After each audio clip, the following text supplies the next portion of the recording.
Shalom, Boker Tov.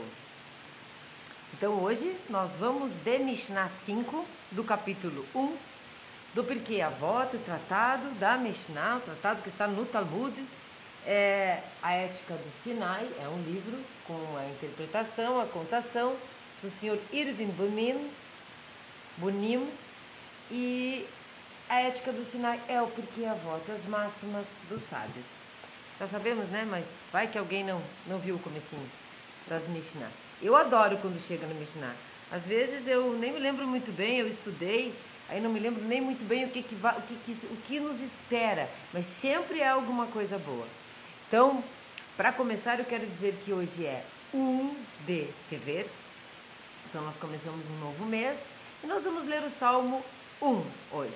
Eu disse que nós íamos continuar, mas nós vamos ler o 1 mesmo, para recomeçar até o fim do mês. Ontem nós lemos do 140 ao 150 na diária, né, como a gente faz diariamente, mas aqui nós lemos o 29, hoje nós vamos ler o 1. E vou começar lendo a Mishnah, daquela maneira, devagarzinho, talvez com alguns erros. Eu preciso que vocês façam curso de hebraico, para de repente a gente poder conversar assim, né, conversar numa live, conversar num WhatsApp, alguma coisa assim, em hebraico, para que a gente não perca, né? Porque é comum o inglês, você precisa de alguém para conversar. Então eu vou ler a Mishnah 5, que não tem transliteração nesse livro, então eu vou ler devagarzinho, tá? Já digo de antemão, curtam, comentem, compartilhem, se você acha que está fazendo sentido para você, se está bom, você ajuda o canal a crescer. Olha lá é o Rei Leão. Alguém assistiu? Assistiram, né? Tem que assistir, porque ficou muito boa. A interpretação, vocês podem comentar e dizer, ficou uma porcaria. Mas o filme, a mensagem que o filme traz, é tão rica a mensagem, que nós podemos expandir muito sobre o Rei Leão. Muito, muito. E passar para as nossas crianças, quem tem filhos ou tem crianças na família, por perto, sei lá, que queira ajudar no crescimento da criança, para que ela não se assimile simplesmente por se assimilar, que ela possa escolher. Então o Rei Leão conta a história da humanidade, não de uma família. Muito lindo, esse filme é maravilhoso. Então eu vou ler a Mishnah 5. Yosef ben Yohanan ish Yerushalayim Omer Yeri beitera patuach levara viribu amim bnei beitera Ve'al tadvei sirah in ramishra Leisto amru kol varmer be'eshet haviru Mikan amru rahamim kol hamarbe sirah in raisha Koren ha leatmo uvotel midvrei Torah Vesofou Yoreish Guerrinon. Então nós vamos traduzir aqui esse meu, vamos ver onde é que eu coloco esse meu hebraico, bem mais ou menos, que é Yosef ben Yohanan de Yerushalayim Omer. Omer é diz, tá? Ou é disse. Sempre quando vocês veem assim, é Vaiomer, ou quando é Vaiomer é disse, tá? Esteja a tua casa sempre plenamente aberta e acolhedora, e sejam nela os pobres parte de tua própria família. Não mantenhas conversas frívolas com a tua mulher, e com mais razão ainda com a mulher do teu próximo, pois quem se entretém em conversas frívolas com a mulher atrai para si o mal, descuida do estudo da Torá e acaba por herdar o Guerrinom. O Guerrinom também é conhecido como Geena, tá? Bom, aqui nós não vamos entrar nas conversas frívolas com a mulher. E daí isso vai ficar uma lacuna, e acho que quem está acompanhando vai ficar um pouco indignado, porque o que isso quer dizer? É uma mulher que vai assistir, vai dizer, mas o que isso quer dizer? Como assim não conversar frívola? Como assim que vai, como ele diz aqui no final, herdar o Guerrinom se falar frivolamente com a sua mulher? Nós vamos entender isso no próximo vídeo. Hoje nós vamos fazer a entrada da Mishnah e como ela é longa, nós vamos dividir em duas, acredito que em duas. E ela tem aqueles subtítulos. Na própria máxima, a máxima está inteira. Deixa eu mostrar aqui para vocês. Por exemplo, aqui. Ó, aqui tem um subtítulo, né? Que na verdade não é um subtítulo. São partes da Mishnah. Lembram as outras? São partes do que foi dito ali. Então, pega um pedacinho da máxima e explica. Um pedacinho da máxima e explica. Né? Livro este, trabalho este, sem discussão nenhuma, simplesmente a compreensão do autor. Bom, então vamos começar e vamos torcer para que seja tão boa quanto as outras, porque cada Mishnah é uma deitada no travesseiro e uma pensada na vida. O fato de Yosef ben Yohanan ser de Jerusalém pode ter relação com a ênfase dada à hospitalidade. Então nós vamos entender esse negócio de a sua casa seja acolhedora para o pobre. O que isso significava? Sempre lembrando que, embora nós trazemos para a nossa vida diária, para os dias de hoje, isso foi escrito lá atrás, tá? Então é com relação àquela época. Nós é que puxamos o assado para os nossos tempos, porque é para isso que servem as filosofias, não é? Vou ter que ler a frase de novo, né? O fato de Yosef ben Yohanan ser de Jerusalém pode ter relação com a ênfase dada à hospitalidade. Como sabemos, judeus de todo o país, assim como do exterior, peregrinavam a Jerusalém para as 3 festas determinadas pela Torá. Nós vamos ter Pesach, Shavuot, Sukkot, tá? Evidentemente, isso deve ter apresentado um problema considerável de alojamento para todos os peregrinos. Imagina, todo mundo peregrinando para Jerusalém, e onde é que vamos colocar esse povo todo, né? Mesmo assim, a Mishnah relata que nenhum homem jamais reclamou de falta de lugar para se alojar em Jerusalém. Então nós vamos entender agora por que nunca teve essa reclamação, embora não tivesse nem onde colocar tantas pessoas. Jerusalém era um polo, sabe?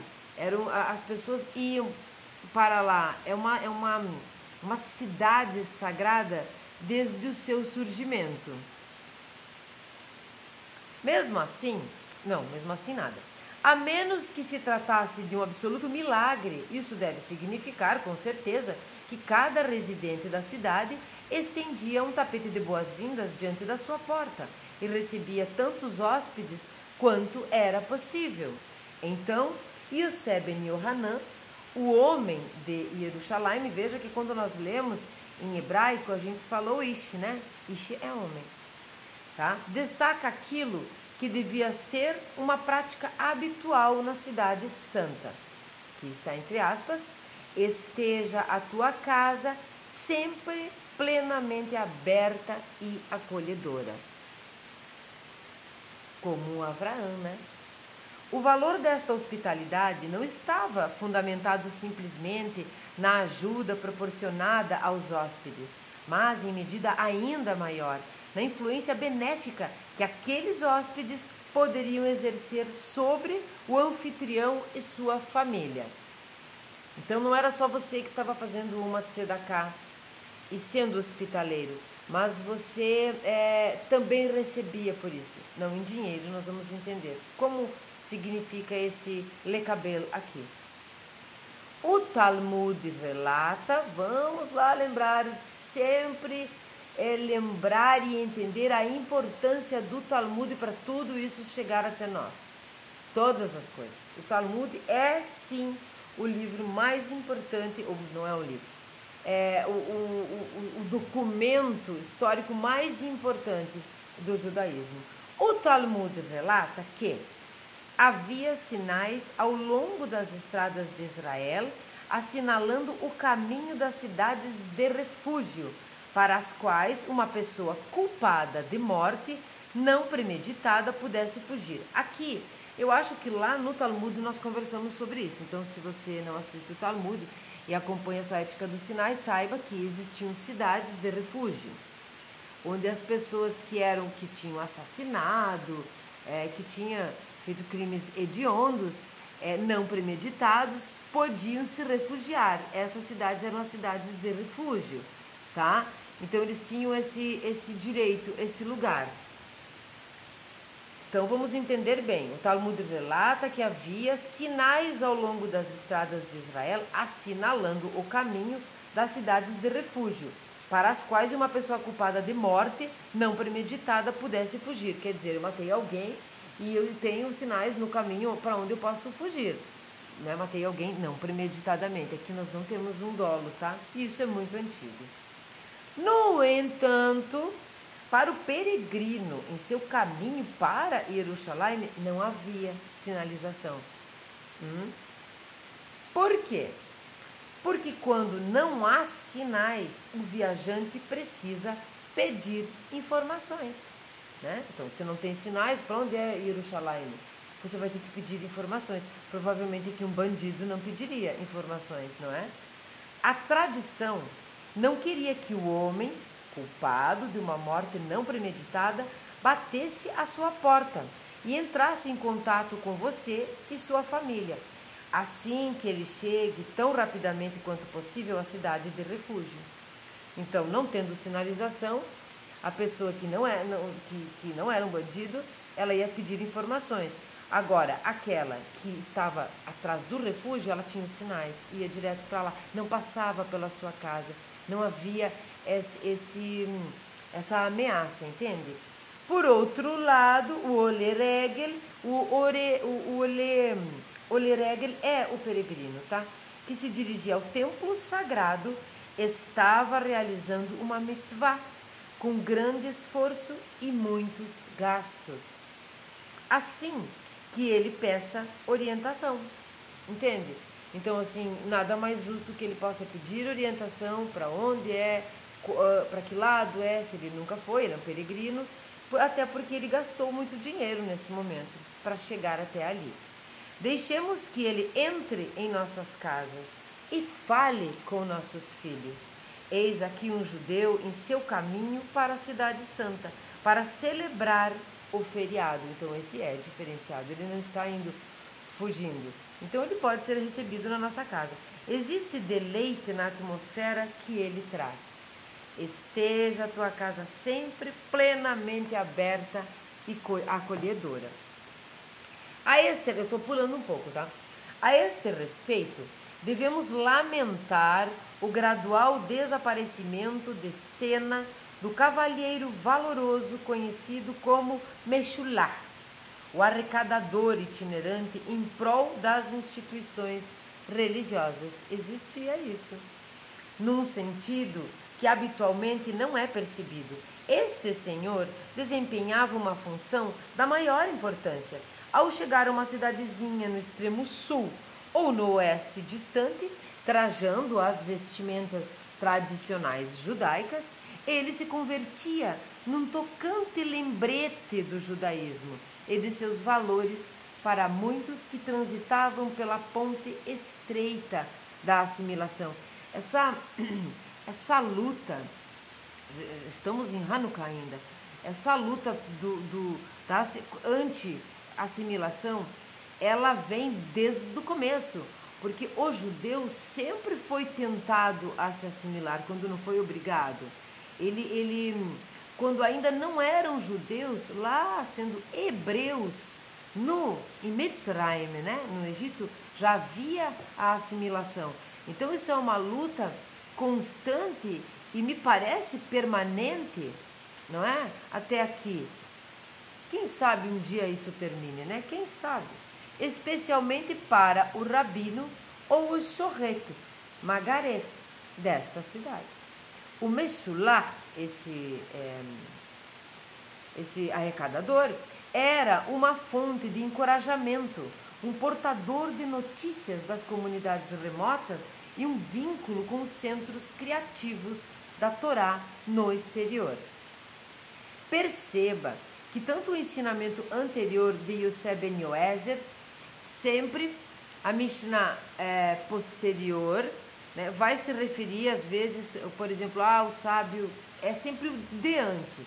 Então aqui ele vai dar uma pincelada só, um comparativo. Perceba que tanto o ensinamento anterior de Yosef Ben Yoezer como este de Yosef Ben Yohanan abordam o problema da hospitalidade. Lembra? Deixa eu lembrar aqui para vocês entenderem aqui. O Yosef Ben Yoezer é aquele que diz com relação a nós termos um lugar específico para estudarmos, a nós termos pessoas que querem a mesma coisa para estudar, então na nossa casa, né? Ensinamento parecido. O primeiro, porém, que é Ben Yoezer, enfatiza a importância de ter sábios como hóspedes, enquanto o último ressalta o valor de ter a casa aberta à larga para os pobres, ou peregrinos aqui, né? Poderíamos conjecturar que a divergência de ênfases entre eles provém do fato de que Yosef Ben Yoezer era um homem de Seredá, é uma cidade, tá? É uma cidade pequena, enquanto Yosef Ben Yohanan era de Jerusalém, que era uma cidade grande. Então, que diferença tem isso? Pensem, numa cidade pequena, eu posso dizer isso porque eu moro numa cidade pequena, mas eu já morei numa cidade grande. Numa cidade pequena, quanto mais eminente o hóspede, maior o problema. Cada família teme que seu lar não esteja suficientemente atraente ou suntuoso para o distinto hóspede. Se ele for uma personalidade religiosa, o anfitrião pode dar-se conta de sua própria ignorância ou abandono das observâncias religiosas. Então, Yosef Ben Yoezer sublinha a necessidade de receber o sábio, o hóspede distinto, de modo apropriado e condigno. Então, se você está numa cidade pequena, hoje não é bem assim, tá? Mas vamos dizer lá atrás, uma cidade pequena, as pessoas mais, talvez mais humildes e tal, você receber um grande hóspede, um grande sábio, ou até mesmo financeiramente uma pessoa muito eminente, e que você não possa ter as acomodações apropriadas para ele, uma comida maravilhosa e tal. E uma coisa que eu achei interessante vai que ele é um religioso e você lá numa cidade pequena como eu, que não tem sinagoga, que não tem comunidade Bnei Noach presencial, não tem nada disso, talvez esse que receba o religioso não faça todas as mitzvah, não faça as preces, não tem os rituais, não cumpra direitinho o Shabat, ele está numa cidade pequena. Então todas essas coisas eram um pepino, era um grande problema. Na metrópole, porém, eu vou falar da metrópole, mas eu vou beber uma aguinha. Baruch atah Adonai Eloheinu, melech haolam, she'akol nirya bidvaro.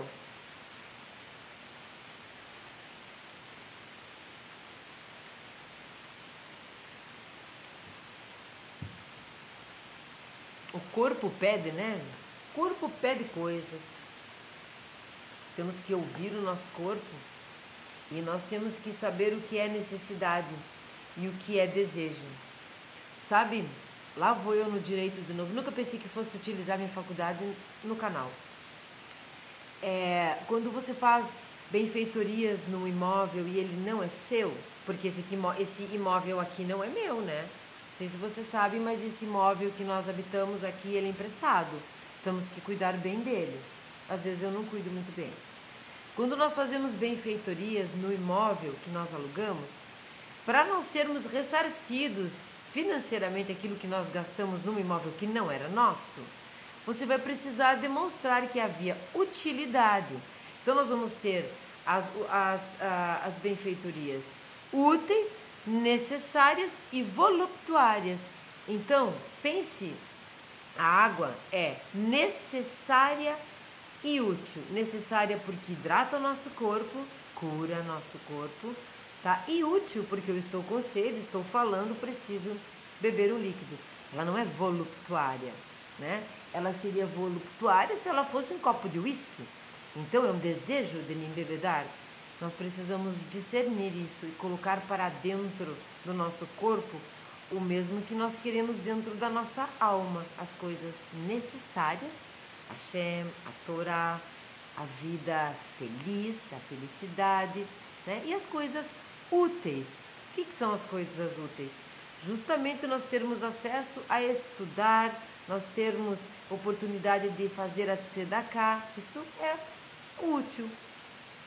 Na metrópole, porém, nunca falta lugar para alojar um hóspede distinto, porque estão tudo brigando, querem. Tu vai numa cidade grande que tem pessoas muito ricas e maior quantidade de pessoas, todo mundo quer aquele hóspede, né, distinto. Aqui, a elite econômica e social viralizou na internet, rivaliza pela oportunidade de exibir a sua opulência e bom gosto ao hóspede. Todo mundo quer se mostrar, nem que seja se mostrar para o vizinho, né? A minha prataria é mais bonita que a sua, e acumular o prestígio envolvido em ter o renomado visitante como hóspede deles. O homem pobre, no entanto, tem uma dificuldade enorme. Poucos irão competir por ele. Além disso, é possível que a pessoa pobre esteja desalinhada e que seu comportamento não seja o mais refinado. Portanto, Yosef ben Yohanan, o Hierosolimita, diz: esteja tua casa sempre plenamente aberta e acolhedora e abra espaço nela para os pobres. Aqui é uma coisa bem generalizada, pobre e rico. Você pode ser um simples e não pobre de dinheiro. Você pode ser eminente e não rico de dinheiro, né? Um erudito pobre, um rabino pobre, não vão pensar que não existe. Pode sim. Agora nós vamos entrar na outra partezinha, no outro pedacinho da Mishnah. E sejam nela, os pobres, parte de tua própria família. Eu sempre, quando eu leio, as outras vezes que li, como eu já disse que é de cabeceira, sempre lembro de Abraão, por ele manter a sua tenda de portas abertas. Eu sempre lembro dele. Não é exatamente isso que diz aqui, mas eu sempre lembro dele, do nosso primeiro patriarca do povo de Deus. O tipo de hospitalidade que a nossa Torá exige é possível somente quando olhamos para os pobres e a nossa obrigação para com eles como se eles fossem parte do nosso próprio lar.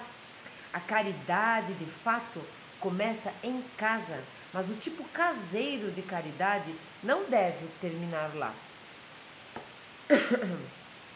Não deve terminar lá. Agora tem uma historinha, eu acho. Certa vez, Gaon de Vilna, Gaon de Vilna, tá, gente? Muito famoso e erudito e cabalista e muitas coisas. E filósofo, abordou um homem rico para que ele contribuísse para com uma família despossuída. Então, Gaon de Vilna chegou para um rico, um ricaço, como na outra história, e pediu que ele contribuísse. O homem retrucou parafraseando os salmos, isso é muito comum, sabe? Para se abster de uma obrigação ou de alguma bondade, utilizar os salmos. Esse costume que nós temos às vezes é parecido com chamar Deus isso, Deus aquilo. Você nem se percebe que está usando o nome de Hashem em vão. Porque ficou usual como uma ferramenta de linguagem que está cheia. E nós precisamos nos policiar quanto a isso, precisamos nos vigiar e não fazer o mesmo. Então, desculpe, o homem retrucou parafraseando os salmos. Está entre aspas, porque é um salmo. Eu faço tzedakah o tempo todo, o ricaço falou, querendo dar a entender que os donativos que ele fazia continuamente o dispensavam de dar novas contribuições. Lembra o meio judeu que nós conversamos? Ah, mas eu não preciso pegar aquela moedinha todo dia e dar tzedakah na hora da prece. Eu faço doações enormes para tal instituição. Eu não preciso ler e estudar a Torá tanto assim porque eu ajudo o semelhante. Ou eu não preciso ajudar o semelhante porque eu estudo a Torá. Esse rico aqui, está com certeza com o banquinho lá, os pilares do mundo, faltando uma perna, vai cair. Assombrado, o Gaon indagou a ele como ele fazia para conseguir dar caridade constantemente. O ricaço, muito satisfeito consigo, abriu o Talmud e apontou para a interpretação rabínica do versículo: quem dá caridade o tempo todo, referindo-se àquele que alimenta seus filhos e filhas jovens. Isso está no Talmud, né? Quem dá caridade o tempo todo. Como é que é você dar caridade o tempo inteiro? É quando você sustenta seus filhos e suas filhas, né, jovens. Mas a tzedakah já é uma obrigação, não é? É um preceito, né, bíblico. Bom, então o que diremos nós sobre a obrigação moral bíblica e qualquer coisa, qualquer nome que possa se dar, a obrigação de sustentar os nossos filhos pequenos? Ele não fazia aqui nada mais do que a obrigação ao quadrado. Não precisava nem falar isso. Bom, determinado a responder à altura, Gaon de Vilna, né? Retrucou sorrindo. Mas existe outra passagem na Torá que diz que não venha a toda hora a santidade, sabe? Que não venha toda hora a santidade. Esse A é craseado, tá? Quem se esconde atrás da justificativa da interpretação rabínica de a toda hora não pode atingir a santidade. Cuidar de sua própria família não dispensa da obrigação para com os pobres que solicitam a sua ajuda. Entende? Como dizia o meu professor de filosofia na faculdade de Direito, ele dizia: não confunda alhos com bugalhos. Você sustentar a sua família não tem nada a ver com você dar tzedakah ou ajudar as pessoas. Tem nada a ver uma coisa com a outra. Só acaba quando termina, entendeu? Aqui ele não tinha nem empatia. Bom, você não deve somente se considerar tão compelido pela obrigação em relação aos pobres quanto pela que você tem para com a sua família. Mas ainda deve realmente tratá-los como tais, e sejam nela os pobres parte de sua própria família. Nós vamos entender, tá? Não é para adotar os pobres que chegam peregrinos. Não diminua nem humilhe o pobre. Para ele, ter de aceitar caridade já é humilhante. Quem aí não ficou nunca numa situação de dependência financeira, de dependência de alguma coisa? Se sentiu muito bem por ser dependente? Ficou ganhando ajuda e esmola de algumas pessoas e se sentiu bem com isso? Não, sente-se melhor quem doa. Então não humilhe aquela pessoa que está precisando de você, porque ela já está se sentindo humilhada o suficiente, né? Geralmente ela está se sentindo. Às vezes ela não está se sentindo, mas aí ela está num degrau elevado. Não está aqui onde nós estamos. Aquela que recebe ajuda não se sente humilhada, porque realmente somos uma só família. Bom, e sejam nela os pobres, não diminua tarará. Para ele ter que aceitar caridade já é humilhante, eu repeti a frase. Não acrescente nada que possa ferir seus sentimentos. Quando ele entrar em tua casa, faça com que ele se sinta à vontade. Parte do dever da hospitalidade é converter os pobres em membros do seu lar. Entende? Eu vou falar uma coisa aqui que não tem a ver com esse assunto aqui, exatamente, mas eu vou falar sim. Quando você, por exemplo,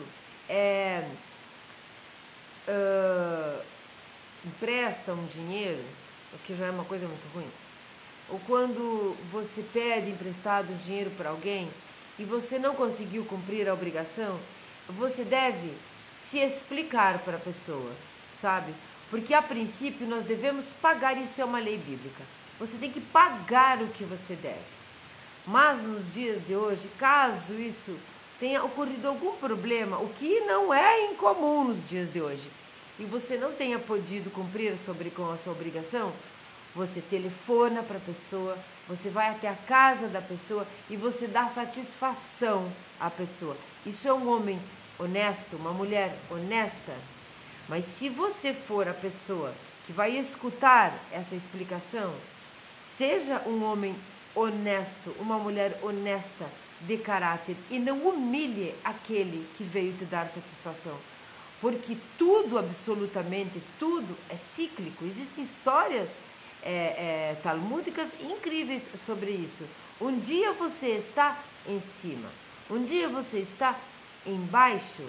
E se o dia que você estiver em cima, você humilhar quem estiver abaixo de você, quando você estiver abaixo vai acontecer o mesmo. Mas se você não fizer isso, quando você estiver abaixo de alguém, você será muito bem recebido, porque a vida realmente é cíclica. Então não humilhe ninguém se você for aquele que emprestou, tá?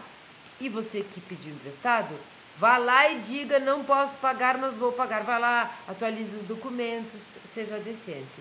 Porque a Hashem está vendo a atitude dos dois. Dei um adendo, mas tem tudo a ver com o assunto. Também é possível traduzir este ditado hebraico na nossa Mishnah de outro modo. O ditado esse, tá? Que nós contamos sobre o que eles falaram, Gaon de Vilna e o Ricaço. Que os membros do seu lar se tornem pobres. O que significa? Se chega uma pessoa na sua casa que você vai dar a hospedagem para ela e ela for pobrezinha e ela for não tão bem vestida, você não ostenta dentro de casa. Você não fica ostentando, não é? E se você tem, por exemplo, uma quantidade X de comida, primeiro é para eles, que são as visitas pobres.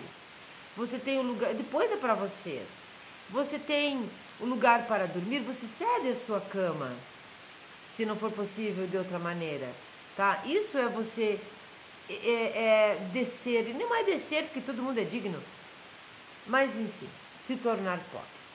Suponha que de repente você tenha a oportunidade de receber alguns hóspedes inesperados para o Shabat, tá? As pessoas fazem isso até hoje, né?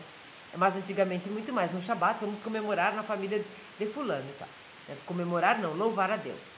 Mas a sua esposa não teve tempo de preparar alguma coisa para eles. Sua esposa aqui é porque as mulheres que cozinham mais, então não há machismo, tá? Então deixe que os seus hóspedes venham em primeiro lugar. Você, sua esposa e filhos podem compartilhar o que sobrar. É o que eu tinha dito antes. O mesmo pode acontecer às vezes com relação ao espaço na cama. Suas crianças podem ter de dividir o espaço da cama em benefício do hóspede necessitado. Este é o alcance da verdadeira bondade da Torá. Mesmo se isto envolver o sacrifício da privacidade, alimento ou comodidade. Sejam os pobres como filhos dela, mas seja a tua casa sempre plenamente acolhedora. De fato, talvez seja impossível entender verdadeiramente como alguém faminto se sente, a menos que você tenha estado faminto alguma vez. Entendem que uma simples Mishnah, que uma simples máxima de um sábio começa a nos levar muito além?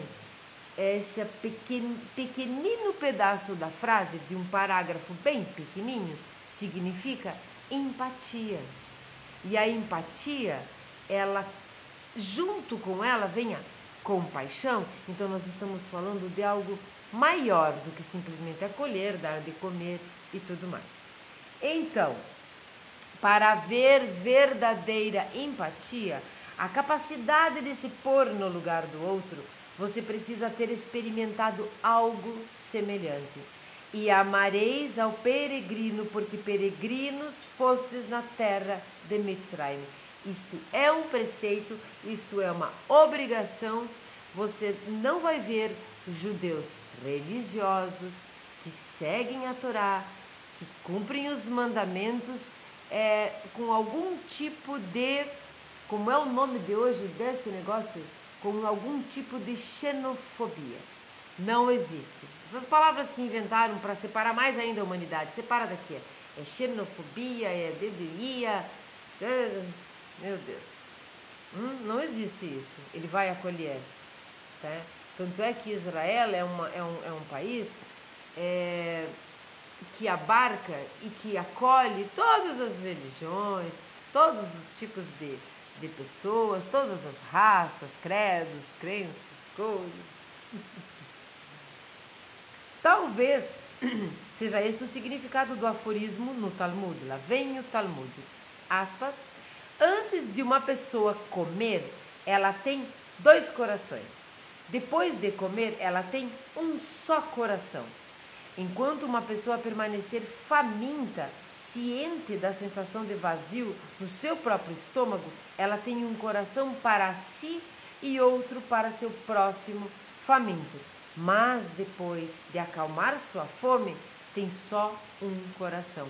Repleto de sua sensação de bem-estar, é difícil para ela imaginar o sofrimento dos outros. Vemos, infelizmente, nas ruas, às vezes mães, às vezes existem aquelas que não valem nada, que mandam os pequenininhos pedir dinheiro no farol, mas é para elas. Tem para elas beberem às vezes, eu sei lá, elas e eles, homens e mulheres. Mas a maioria das vezes, eu vou falar em mãe aqui, vamos exaltar um pouco as mulheres. Na maioria das vezes, uma maioria muito maior, se ela tem um pãozinho, ela vai dividir com o filho, mas ela vai dividir não de forma igual, ela vai dar um pedaço maior para o filho, ela vai sempre dar primeiro para o filho, ela vai abastecer os 2 corações. As pessoas, quando já estão saciadas, elas não costumam, eu vou dar primeiro para você, elas nem lembram que os outros existem. Nós não lembramos que o outro pode estar faminto, muitas vezes nós não lembramos. Mas quando nós temos fome e tem alguém que nós amamos muito perto de nós, nós dividimos. Então nós precisamos ter empatia. Se nós desenvolvermos a empatia, nós vamos ter isso em todos os momentos. No momento onde nós estamos satisfeitos e no momento que nós temos fome. A empatia faz isso. Se você já sofreu a fome, você sabe como é. Então você tem empatia. Então quando você estiver satisfeito, mas você já sofreu a fome, você não esqueceu como foi. Bom, muitos dos nossos sábios exaltaram em geral a condição de pobreza e desaprovavam a luxúria e a ostentação.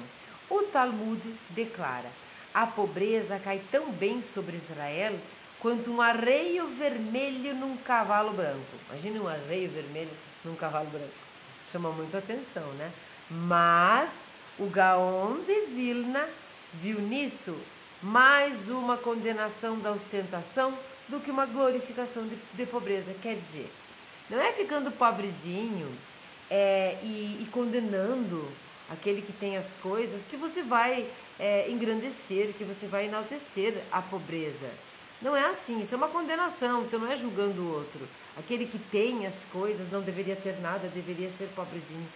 Nós lutamos para que todos tenhamos pão na mesa, para que todos tenhamos emuná no coração, todos tenhamos uma vida plena, uma vida satisfatória e feliz.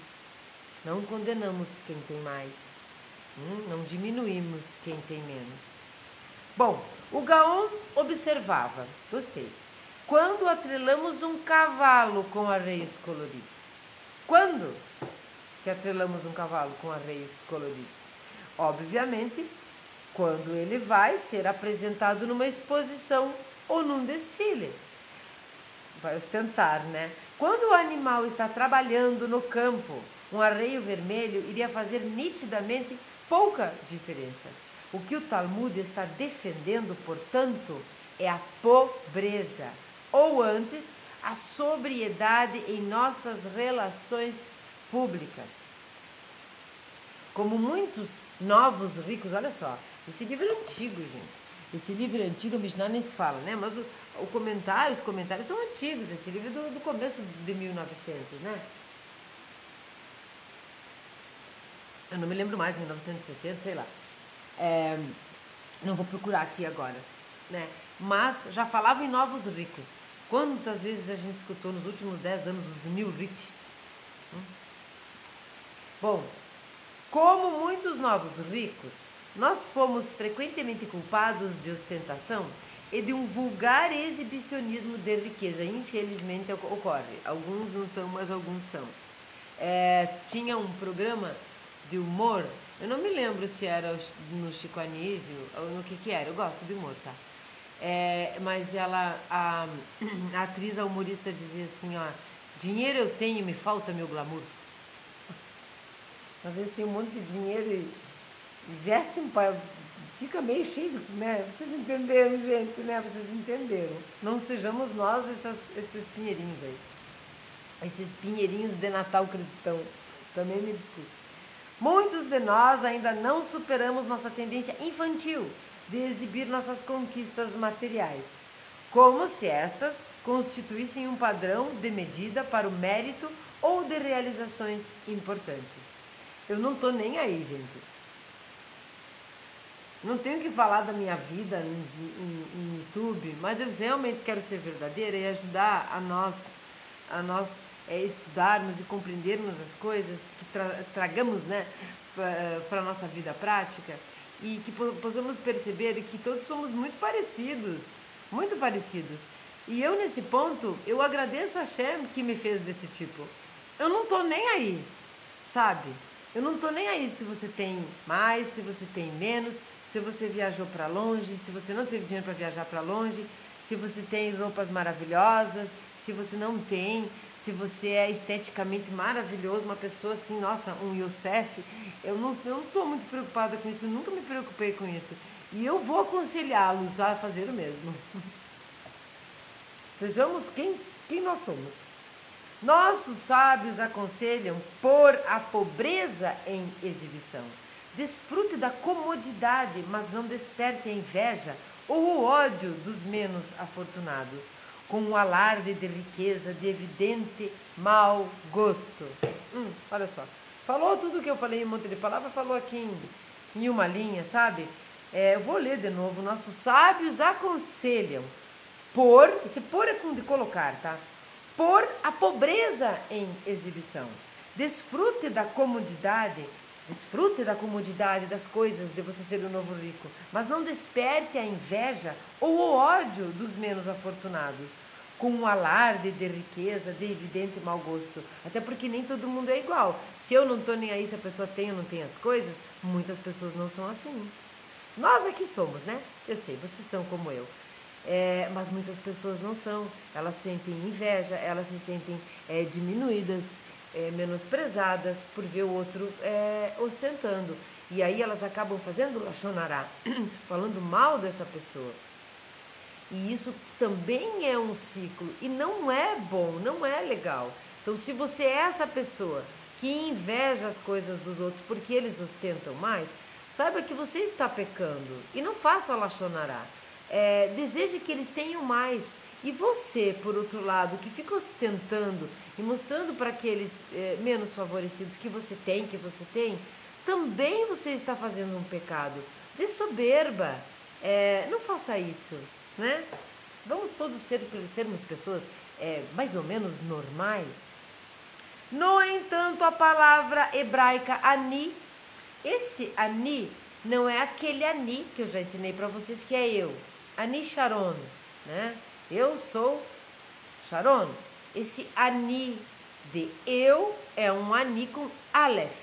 Ani, quando significa pobre, é com rei, não é com... é com Ain. Ai, rei. Não é com Aleph. Viu? Já falei bobagem. Significa não apenas pobre. Vou fazer um short com a explicação aqui do ani. significa não apenas pobre, no sentido financeiro. Isso é importante. Um homem pode ser rico e ao mesmo tempo ani, pobre. O rei David não exclama: estou pobre e dolorido. Pobreza da alma, pobreza quando você está muito triste, você fica pobre.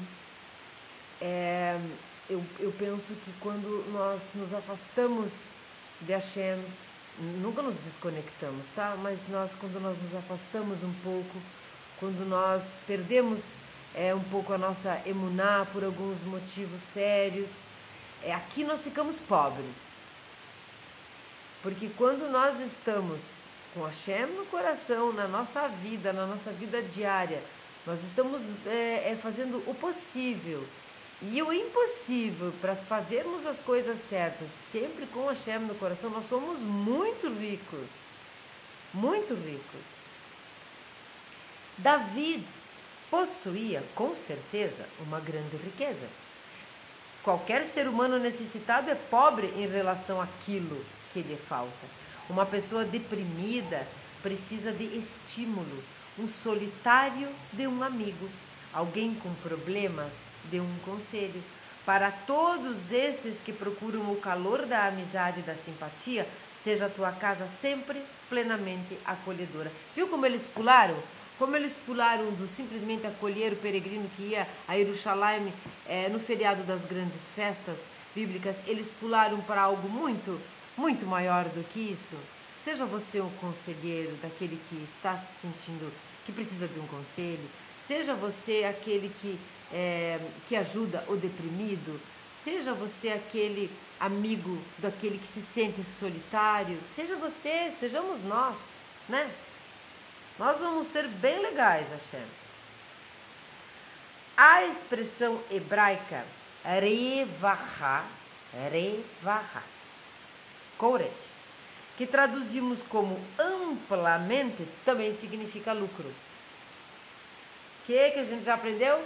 Palavras em hebraico não são só palavras, são coisas, são significados, são conceitos, são Kabbalah, são tudo. Não existe no nosso vocabulário cotidiano uma palavra que seja tão evocativa de um senso de seriedade, eficiência, prontidão e autossacrifício quanto negócio. Pois bem, para o judeu autêntico, a observância da Torá é seu verdadeiro e único negócio. Lembre-se de o quanto nosso patriarca Abraão estava perturbado quando não passavam viajantes a quem ele pudesse dar mostra da sua hospitalidade. Então ele queria dar mostra da sua hospitalidade. Enquanto ele estava acolhendo as pessoas, ele estava falando sobre o divino. E Sará falando sobre o divino às mulheres e fazendo umas comidas, uns bolos, uns pães com flor de farinha. Estes eram os clientes de Abraão. E como não haveria de estar entristecido quando o seu negócio ia mal naquele dia. Então por que ele ficava triste? Como que ele não ia ficar triste quando não aparecia ninguém? Aí é que quando não aparecia ninguém, ele lá, todo errado com a circuncisão, apareceram os anjos para visitá-lo. Ele foi hospitaleiro. Tendo isto em mente, podemos interpretar agora nosso ensinamento, que sua casa esteja aberta para lucrar. Então veja aqui que o lucro não é só financeiro. A sua aproximação da mitzvah, da hospitalidade, deve ser dotada do mesmo entusiasmo, dedicação e escrupulosidade que os seus negócios. Aqui uma mitzvah e um preceito bíblico: não roube nos seus negócios, não mude a balancinha lá no seu comércio. Isso é bem forte no judaísmo. Isso também significa com relação às pessoas. Deixe sua casa aberta para receber os lucros espirituais implícitos nesta mitzvah. Então, olha só, os lucros espirituais implícitos nessa mitzvah. Eu preciso explicar? Que não, né? As bênçãos divinas que aguardam aqueles que as cumprem. Vocês cumprem mitzvah? Vocês já viram um momento da sua vida que vocês não cumpriam mitzvah? Quem é novo, por exemplo, assim, não é judeu, né? Que é novo nessa empreitada Bnei Noach, você não cumpria. De repente você começou a cumprir. Vou ter um negócio acorudinho. De repente você começou a cumprir. Você percebeu as bênçãos? Claro que as dificuldades elas aumentam gradualmente parecido com as bênçãos. Porque quando você acende uma luz, realmente a escuridão fica bem louca. Mas você percebeu como quando nós começamos a cumprir as mitzvah, elas vestem a gente? Isso é muito divino. Elas vestem a gente. A Torá nos veste. Isso não fica, nem parece uma obrigação. Isso não é mais uma obrigação. Nós nos misturamos com as mitzvah, com as mitzvot. Desculpe, tenho essa mania de falar mitzvah é uma, tá? Com as mitzvot, com os preceitos, as nossas brahot aumentam, as nossas bênçãos aumentam. Percebam. Bom, neste ensinamento está incluído o princípio de ser acessível aos demais. A ansiedade pela privacidade converteu-se, em nossa época, numa mania. Ninguém quer nada com ninguém. Eu quero minha privacidade, minha privacidade.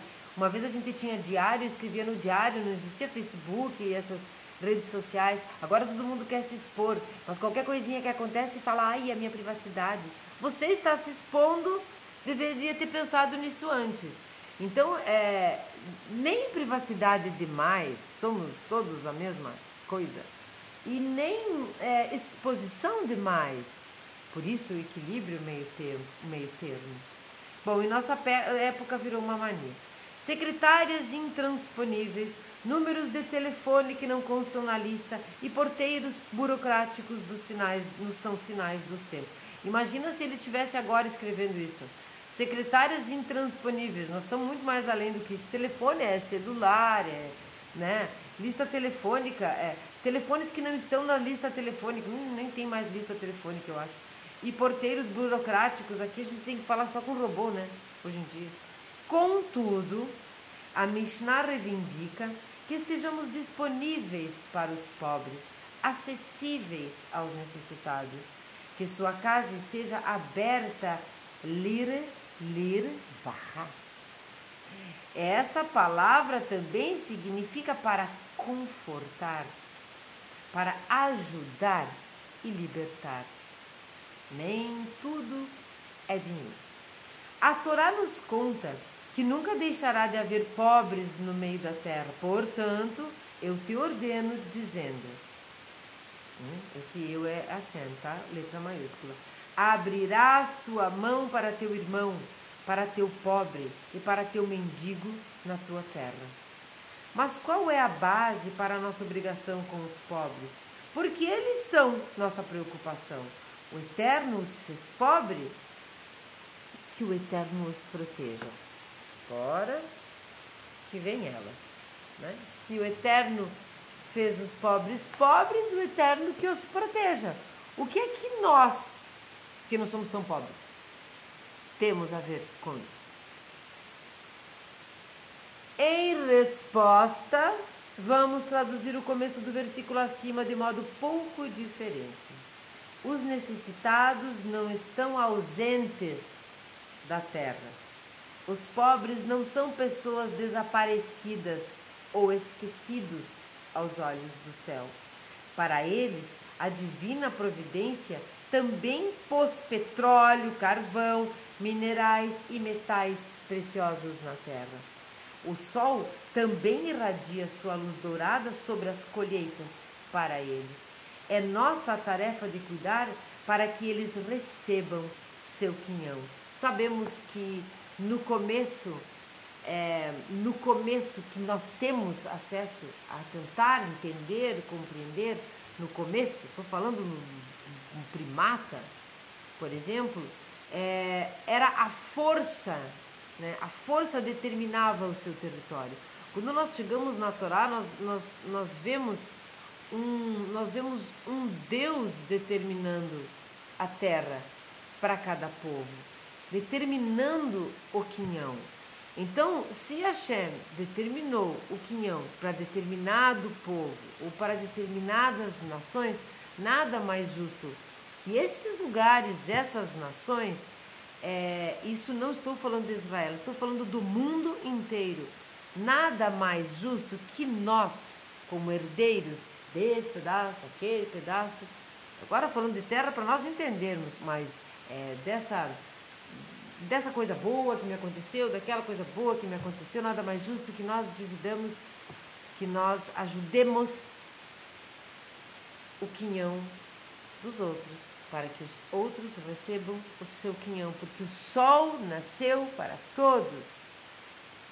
Então os que têm mais ajudam os que têm menos. Não é dando tudo que tem, é ajudam os que têm menos. O Magui de Dubno explica esse assunto com a ajuda de uma parábola dramática. Adoro as parábolas, eu leio bem certinho para não falar bobagem, tá? Mesmo que eu já tenha ouvido me contarem.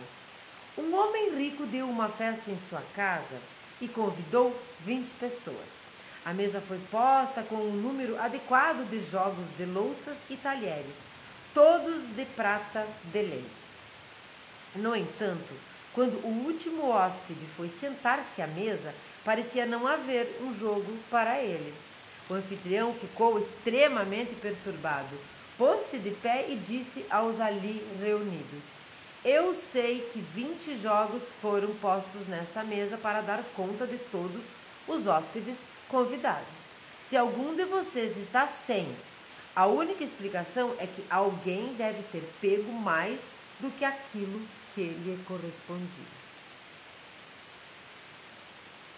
Eu vou continuar a falar que o Magui falou, mas vocês vejam que a nossa vida, nós vamos voltar aqui muitas vezes, e porque fizemos bobagens, não consertamos, né? Precisamos tikkun, né? Consertar. Tikkun é conserto, muitas vezes, até ficar perfeito, ou quase perfeito, para merecermos estar no mundo vindouro, mais próximos de Hashem. Mas você veja que quando alguém tem muito menos, é porque alguém teve muito mais. Então, para nós equilibrarmos e o tikkun funcionar, nós vamos ter que ajudar esse que tem menos, para que nos próximos ciclos da nossa vinda no mundo físico, nós pudermos equilibrar cada vez mais. Eu tinha muito, eu dei para aquele que tinha pouco. Então, no próximo, se eu não consertei tudo, no próximo conserto eu vou ter um pouco menos, aquele um pouco mais. E nós vamos equilibrando, porque precisa existir equanimidade. Bom, o Magui que falou então. Concluiu. Nosso anfitrião, o Todo-Poderoso, preparou o suficiente para cada um de seus hóspedes, que somos nós. Se uma pessoa está sem a sua porção, então alguém deve ter ficado com duas. Foi provido o necessário para cada ser humano nesta terra. Portanto, você certamente deve abrir sua mão à larga para ele, porque você deveria ter duas porções e ele nenhuma. Eu quero que fique claro aqui que isto aqui é justo e tem um objetivo profundo de mitzvah, também esotérico, e isto aqui não é comunismo, não é arrancar de você para dar para o outro, não é todo mundo ter salários iguais, não. É algo que precisa nascer e desenvolver dentro de nós mesmos. Nós precisamos começar a nos autoconhecer. Então, o autoconhecimento vai fazer com que nós entendamos que é um tikkun para todos, é um conserto para todos. E nada mais justo de você ajudar no seu próprio conserto, ajudando no conserto do outro. Então, o anfitrião é Hashem. Nós somos hóspedes. Nós somos hóspedes de Hashem, tá? E nós somos somos os locadores, os locatários, eu nunca sei dizer, do nosso corpo. Não somos donos de nada. Então essa ajuda aqui não é comunismo, sabe? Hashem que nos protege e nos afasta disso. Bom, partindo desta premissa, torna-se fútil economizar dinheiro não o dando aos pobres. Para começo de conversa, ele nem sequer é nosso. Olha só, nem dinheiro é nosso. Portanto, tais poupanças não irão no final ficar em nossa posse. E nós estamos vendo posse no Talmud. O Rebbe Levi Yitzhak de Berdit Rev estava certa vez, é outra história, visitando a casa de um amigo, quando um cossaco, fora de si, invadiu, brandiu um chicote e exigiu em voz alta e insolente. Vou ler esse aqui, tá? Yevrei davai kushak, que significa, hebreu você sabe, né? O que é? Hebreus, tá? Hebreus, tragam comida. Aterrorizado, o anfitrião pôs rapidamente uma lauta refeição diante do cossaco, que prontamente a engoliu e saiu às largas passadas. O Rebbe é Berdit Rev, tá? O Rebbe Levi Yitzhak, tá? Achou tudo muito estranho. Primeiro, disse ele, os cossacos são bem alimentados em suas barracas. E por que ele precisou gritar tão selvagemente? Poderia ter usado um tom educado. E depois, por que a palavra clássica e hebreu? Por que gritar hebreus me deem comida, né? Por que não o depreciativo judeu, né? Yehudi, que eles sempre usam? Só pode haver uma explicação. Na noite passada, algum judeu empobrecido e faminto pediu a você, meu amigo, uma refeição e você o expulsou com desdém. O amigo concordou envergonhado e ao mesmo tempo surpreso com a clara evidência do Rebbe Levi. É por isto, concluiu o rabino, que o cossaco não comeu em sua barraca ontem à noite. Ele veio cobrar a refeição daquele judeu pobre. Se você não der a Yaakov, terá de dar a Esav. Nossa! Uau! Não admira que ele estivesse com fome. Ele teve de caminhar 3 milhas na neve. E agora você entende suas palavras. Yevrei davai kushak. Dê comida para o hebreu, quando um hebreu estiver faminto e empobrecido. E assim o cossaco não virá. Você entende aqui? Se você não der a Yaakov, Yaakov é Israel, né? Yaakov é Israel. Você terá que dar a Esav. Quem é Esav? Não vou comentar quem é Esav.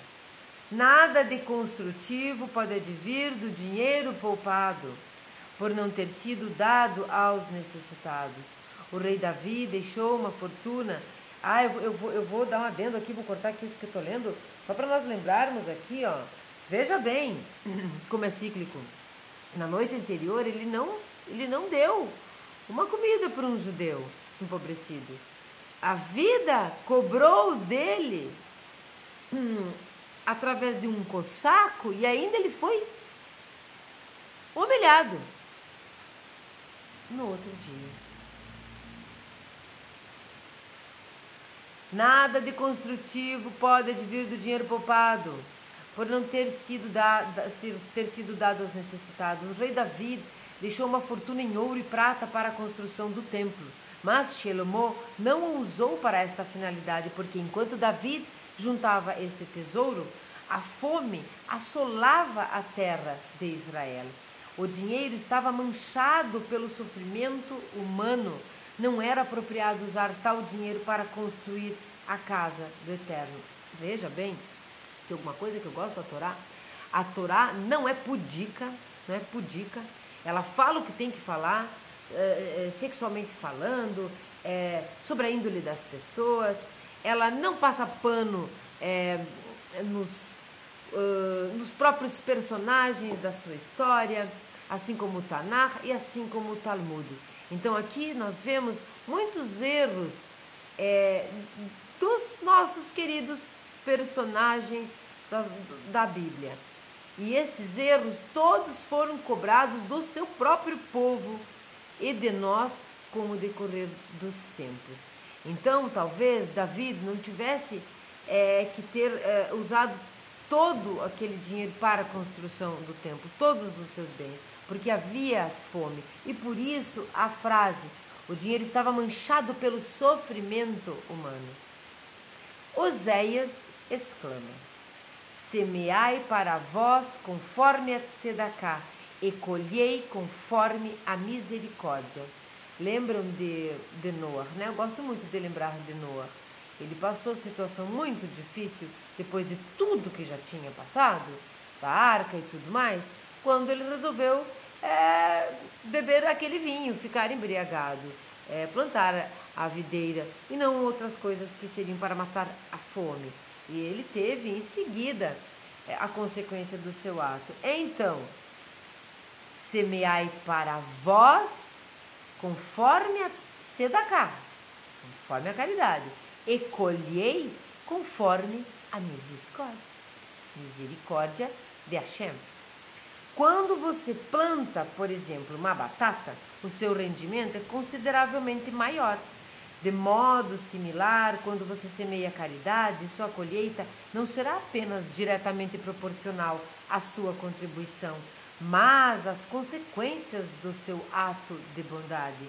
Se você der comida a um homem faminto, sua recompensa será calculada em termos da vida que salvou, em vez de em termos do gasto que teve em dinheiro com a comida. No judaísmo, nós dizemos que quando você salva uma pessoa, você salva toda a humanidade.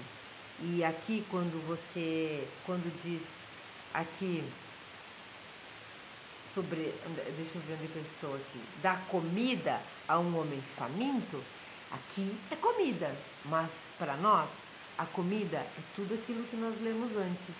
A comida é o conselho, a comida é o acolhimento, a comida é a hospitalidade, você não deixar que a pessoa se sinta mal em sua casa. A comida aqui é você não humilhar a pessoa porque ela está te devendo, é você não ser aquele desonesto que não avisa, que não pôde cumprir.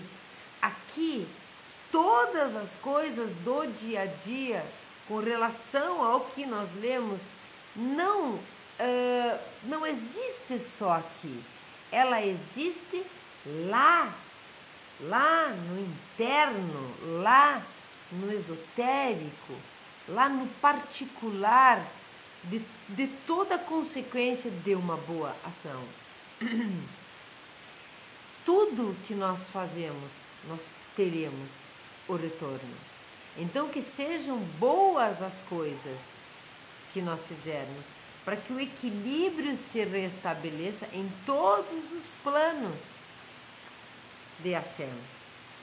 Este versículo foi entendido pelo Hafetz Haim, famosíssimo também, deste modo: embora a recompensa definitiva pela tzedakah seja obtida no mundo vindouro, já há uma colheita imediata nos efeitos sociais benéficos da generosidade que você demonstrou. Veja que todas as Mishnahs que nós lemos até agora, elas vão, parece que se unindo uma na outra, dando ênfase à anterior. Você pode pensar, algumas pessoas podem pensar, o que eu vou estar ajudando aqui, ali, tzedakah dali, preceito daqui, dali, se eu só vou receber no mundo vindouro? Eu quero viver a vida aqui. Esquecendo que o mundo vindouro, ele virá para todos os justos E talvez um dia todos nós iremos para o mundo vindouro, mas as nossas vindas aqui, para que sejam boas, para que sejam ricas, felizes, nós precisamos agir aqui. Então, eu não vou te dar uma tzedakah porque isso não me garante o mundo vindouro, eu não sei se garante, eu não conheço o mundo vindouro, eu nunca fui para lá, eu quero viver a vida aqui. As consequências da nossa bondade, Gimilut Hassidim, espontânea da nossa parte, porque nós já estamos elevados com os 3 pilares, as consequências disso é aqui. É uma vida equilibrada aqui, uma vida benfazeja aqui. Então, lembra aquele sábio que tinha medo de ser muito rico aqui e de repente ele perder as coisas no mundo vindouro? Não, nós vamos ter tudo que há de bom aqui, nós vamos ter tudo que há de bom lá, se nós começarmos agindo aqui. Então nunca se esqueçam, o anfitrião é o Todo-Poderoso. Nós somos hóspedes. Nós somos hóspedes do seu planeta, do seu mundo, do seu universo, do seu plano de vida. E do corpo, nós somos posseiros. Nós não somos proprietários. Então vamos ajudar o outro. Porque se eu tenho 2, eu posso dar um para aquele que nada tem. Eu não vou ficar sem nada. Eu não vou dar os 2, mas eu vou dar um dos meus 2 para aquele que nada tem. E assim nós vamos equilibrar, porque tudo veio igual para todos. Qualquer um que colocar uma semente na terra vai nascer uma planta. Qualquer um que estiver sob o sol vai ser iluminado pelo sol. Mishnahs são maravilhosas, 1 e 11, não sei o que fazer, não sei falar menos, não consigo, não terminamos a Mishnah. Próximo vídeo nós vamos ver, não mantenhas conversas frívolas com a tua mulher. Nós vamos entender bem, eu garanto que as mulheres que são casadas e não conseguem ter uma conversa decente com seus maridos vão dizer, ai que coisa, eu não quero mesmo, eu quero conversas de conteúdo ou não quero que converse. Nós vamos entender bem isso aqui e também não converse conversas frívolas, muito menos com a mulher dos outros. Homens, vocês são levados muito mais aqui ó, no cabresto aqui no judaísmo, porque vocês são safadinhos. Salmo 1, do dia 1 de Tevet, de 5.784. Eu acho que hoje é dia 13. E se hoje for dia 13 mesmo, eu acho que eu não vou lá ver na agenda, dia 13 de dezembro de 2023, se for dia 13, significa que o meu canal tem hoje, o meu canal que é nosso, tem hoje 3 meses, fez 3 meses, ele está de parabéns, parabéns canal, continue assim. Se inscrevam, porque está com muito pouco inscrito. E vamos lá para os salmos, tenham um maravilhoso dia vocês, e vou torcer para que esse vídeo não fique chiado. Vou colocar, quando eu editar o vídeo, o videozinho do Rei Leão para vocês irem lá assistir, para nós vermos como esse filme tem muitas interpretações, e eu gostaria muito que comentassem o que vocês veem sobre isso. Aqui também, comentem em qualquer lugar, curtam, compartilhem. Bem-aventurado o homem que não segue os conselhos dos ímpios, não trilha o caminho dos pecadores e nem participa da reunião dos insolentes. Mas, ao contrário, se volta para a Torá do Eterno e dia e noite a estuda. Ele será como a árvore plantada junto ao ribeiro que produz seu fruto na estação apropriada e cujas folhagens nunca secam. Assim também florescerá tudo que fizer. Quanto aos ímpios, são como o feno que o vento espalha. Nem eles prevalecerão em julgamentos, nem os pecadores na assembleia dos justos. Pois o Eterno favorece o caminho dos justos, enquanto o dos ímpios os conduz à sua ruína. Shalom a todos.